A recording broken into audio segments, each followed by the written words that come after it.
क्या है portal news click की फंडिंग का चीनी कनेक्शन? कौन कौन है मोदी विरोध की साजिश के अहम किरदार? क्या था देश विरोधी टूल किट का एजेंडा? न्यूज क्लिक को कहां से मिला कितना पैसा? मीडिया संस्थान का सारे मुद्दे पर क्या है कहना? आज इस रिपोर्ट के जरिए इन सारे सवालों का MRI स्कैन करेंगे।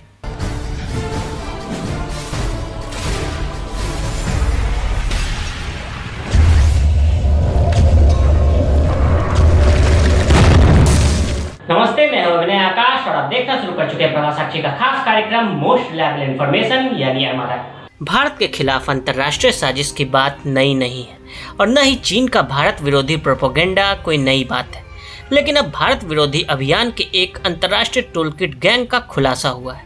एक वेब पोर्टल की आड़ में मोदी विरोधियों ने चीन से हाथ मिला लिया। चाइनीज टूलकिट को एक्टिवेट करने के लिए अमेरिका और ब्राजील के रास्ते पैसे मंगवाए गए, जिसे हिंसा भड़काने और अराजकता फैलाने में लगाया गया।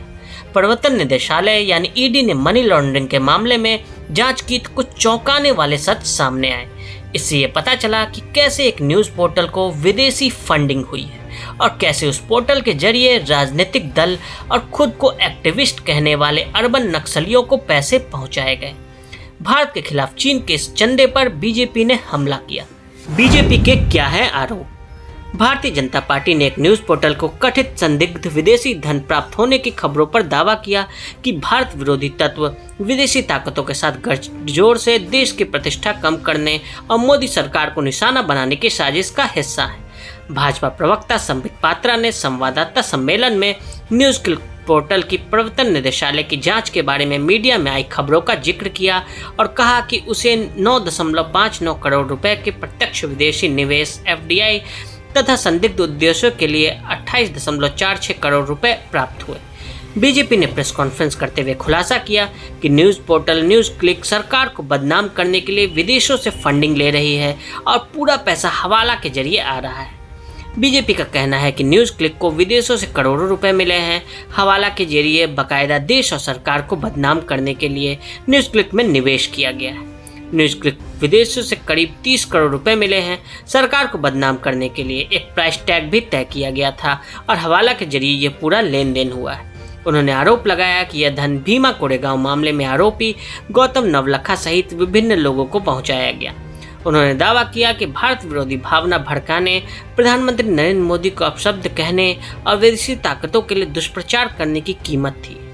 उन्होंने दावा किया कि भारत विरोधी ताकतें विदेशी ताकतों के साथ मिलकर यह कर रही है। पात्रा ने आरोप लगाया कि पोर्टल ने भारत की प्रतिष्ठा कम करने के लिए एक मीडिया हाउस का चोला ओढ़ा है।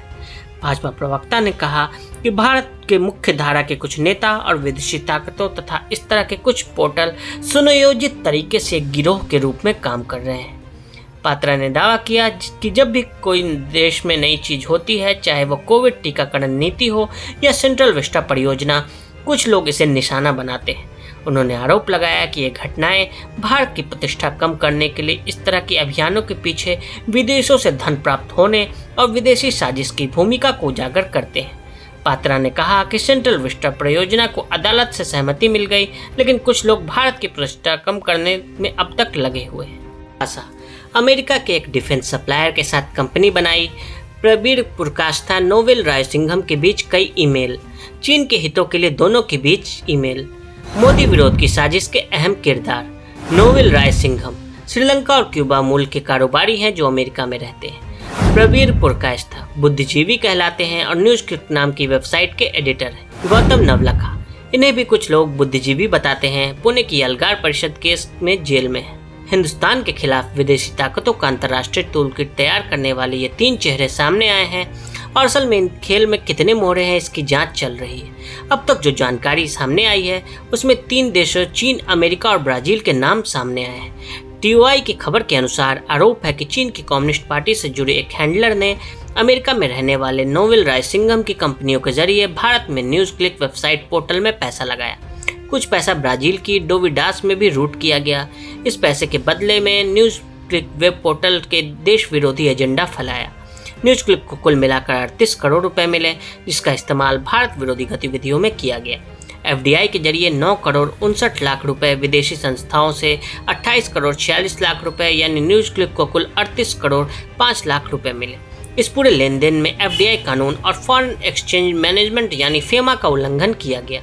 न्यूज क्लिक पर आरोप, मीडिया संस्थान में 26% एफडीआई के नियम का उल्लंघन, हवाला के जरिए विदेशी पैसे का लेन देन, कागज पर एक्सपोर्ट एंड सर्विसेज का झूठा दावा किया। देश विरोधी टूलकिट का एजेंडा, भारत को नीचा दिखाना, सरकार को फेल बताना, अराजकता और भ्रम फैलाना, सरकार के खिलाफ लोगों को भड़काना, विदेशी ताकतों का एजेंडा फैलाना, गैर कानूनी तरीके से विदेशी पैसा लाना, देश विरोधियों की फंडिंग करना।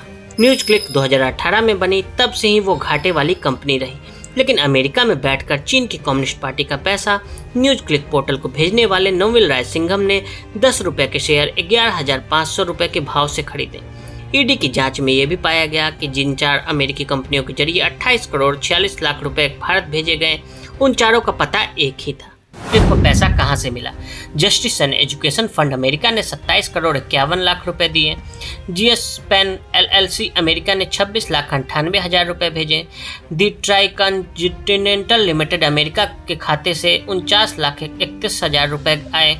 सेंट्रो पॉपुलर डेमिडास ब्राजील से 2 लाख 3 हजार रुपए दिए। जस्टिस एंड एजुकेशन फंड और जीएस पेन एलएलसी दोनों ही नोवेल राय सिंघम से कनेक्टेड बताए जा रहे हैं। ईडी सूत्रों के मुताबिक अमेरिका और ब्राजील से जो पैसा आया वो न्यूज क्लिक वेबसाइट के मेंटेनेंस के नाम पर आया। कागज पर एक्सपोर्ट ऑफ सर्विसेज दिखाया गया जो कभी हुआ ही नहीं। इससे साफ जाहिर होता है कि लेन देन का मकसद केवल पैसे का ट्रांसफर था, जो चीन की कम्युनिस्ट पार्टी भारत में सक्रिय मोदी विरोधी को भेज रही थी, जिसके जरिए न्यूज क्लिक को जरिया बनाया गया। इसी साल फरवरी में ईडी ने न्यूज क्लिक के शेयर धारकों के यहाँ छापा मारा तो पता चला कि चाइनीज कम्युनिस्ट पार्टी के बारे में रेगुलर ईमेल एक्सचेंज हो रहे थे। ईडी के सूत्रों से कहा गया कि इस साल फरवरी में पीपी के न्यूज क्लिक के शेयर धारकों के परिसरों में एजेंसी की तलाशी में पता लगा है कि चीन की कम्युनिस्ट पार्टी के संबंध में ईमेल का नियमित आदान प्रदान किया था। विदेशी पैसा किसे मिला? ईडी सूत्रों के अनुसार न्यूज क्लिक को जो विदेशी पैसा आया उसमें से 20,53,000 रुपए भीमा कोरेगांव केस के आरोपी गौतम नवलखा को दिए गए।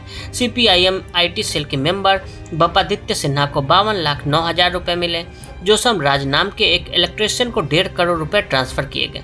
ईडी को शक है कि असल में ये पैसा किसी और को मिले। मीडिया संस्थान ने आरोपों से किया इनकार। मीडिया संस्थान ने इन आरोपों से कई बार इनकार किया। टीओआई की तरफ से संपर्क किए जाने पर पुरकायस्थ ने सिंघम के सीपीसी का हिस्सा होने और चीनी शासक के साथ उनके मीडिया आउटलेट के संबंधों के आरोपों से इनकार किया।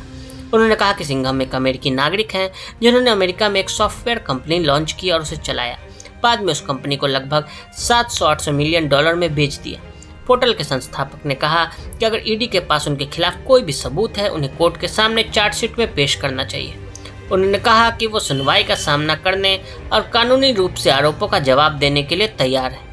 हाल ही में उन्होंने अदालत से निवेदन किया था कि ईडी उनके खिलाफ कोई कड़ी कार्रवाई न करे। अदालत ने उन्हें फिलहाल राहत प्रदान किया हुआ है। उन्होंने इस बात का जवाब नहीं दिया कि सिंघम चीन से काम कर रहे हैं या नहीं। उन्होंने कहा कि हो सकता है कि कोरोना संक्रमण के कारण उन्होंने चीन को सुरक्षित समझकर वहां अपना ठिकाना बना लिया। नवलखा से जेल में हुई पूछताछ। गौतम नवलखा मुंबई की तलोजा जेल में बंद है। भीमा कोरेगांव और एल्गार परिषद हिंसा केस के आरोपी से मनी लॉन्ड्रिंग विरोधी एजेंसियों ने न्यूज क्लिक और संस्थापक और प्रधान संपादक प्रबीर पुरकायस्थ के साथ उनके संबंधों के बारे में जेल में ही पूछताछ की थी। आज के लिए दें इजाजत और ऐसी रिपोर्ट्स को देखने के लिए प्रभा साक्षी के साथ लगातार बने रहें। फेसबुक और ट्विटर पर हमें फॉलो करें, यूट्यूब पर प्रभा साक्षी को सब्सक्राइब करें।